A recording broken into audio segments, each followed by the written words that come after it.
a bit of watching, do like a few hours of just watching the people Okay.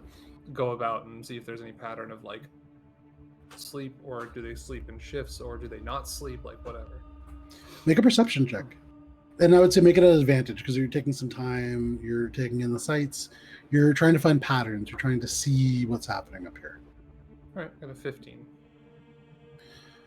You notice a few things. The first is that they do seem to indeed sleep in shifts. And as you think about it, and you think back to things that you've read because you are a voracious reader, a lot of times in really mining oriented towns, things were set up in such a way that the economies and therefore the local area sort of functioned on a 24-hour schedule so that the mines could always be staffed.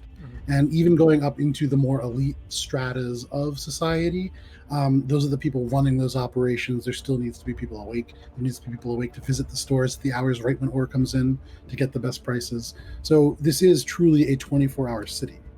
Kol Charam is huge. And it is, one might call it a city that never sleeps if that were not already reserved. But you take that in. This is definitely a place that sleeps in shifts. There's not in a special time that seems quieter than the others. You notice that the park is completely devoid of visitors. Not a single person walks in, and you see people pointedly avoiding it and walking, the long way around and then kind of continuing on their way. But people are pointedly avoiding that place. Yeah. And I would say at least once you do see the water underneath kind of bubbles pop up. Probably 2 hours in, you notice this very peculiar figure moving against the tide of the crowd, kind of different than everybody else. You can see, moving fairly quietly, this dwarf, and with a good amount of confidence. She's carrying these parcels in her hand. You could see this sort of almost, black hair, long and down and wavy, weirdly wavy, almost as if it's been in braids. And all of a sudden, as she looks up, kind of making eye contact with you, you see Helia Coldrot. You see this kind of small smile, and then she looks back down, and she's making her way, you're realizing, towards you, not directly. She's kind of, going to one place, and you see her go in a door.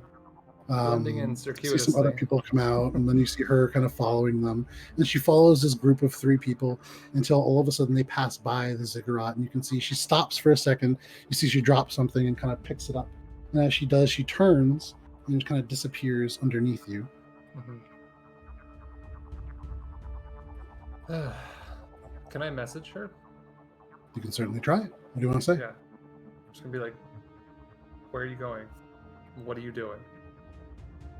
All that comes back is just a moment. All right. Well, that's better than see you later. 5-6 minutes, and all of a sudden you hear on the side these soft taps. You wouldn't have heard them had you not been listening for something and looking for something. Right. And then all of a sudden one hand comes up. You can see one of Morwen's gold rings on the ring finger. You now see there is actually a platinum band, a braided platinum band around her finger, one of the other fingers. The other hand comes over, and you can see I'm going to message, congratulations. In the grip itself, there's this big sack, almost like a Santa Claus size sack. And you hear her voice from over the top. Yeah, you don't need to keep doing that. It's a bit creepy. And she, like, the leg comes up. She's now wearing, it's worth noting, totally different clothes. Yeah, I figured. This beautiful crimson red dress. These gold sort of accents going around the bottom border. The sleeves puff out, and you can see they're cinched with what looks like almost like a matte silver ribbon that cinches it around the arms.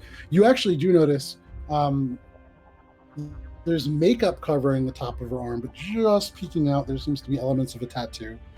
You can see she is now wearing makeup as well, which is very different for her, and it's not poorly done. And her hair is wavy from the braids being taken out recently, and she's now very much in disguise. She looks finely dressed. She drops the sack down. Oh, sorry to leave you like that, but it got a little hectic for a moment. Sure. I mean, we didn't even notice, so good. Best time is any. You can wait down with our friends if you'd like. So legs kind of sprawl out, very unladylike angles, and she puts the sack down between her legs.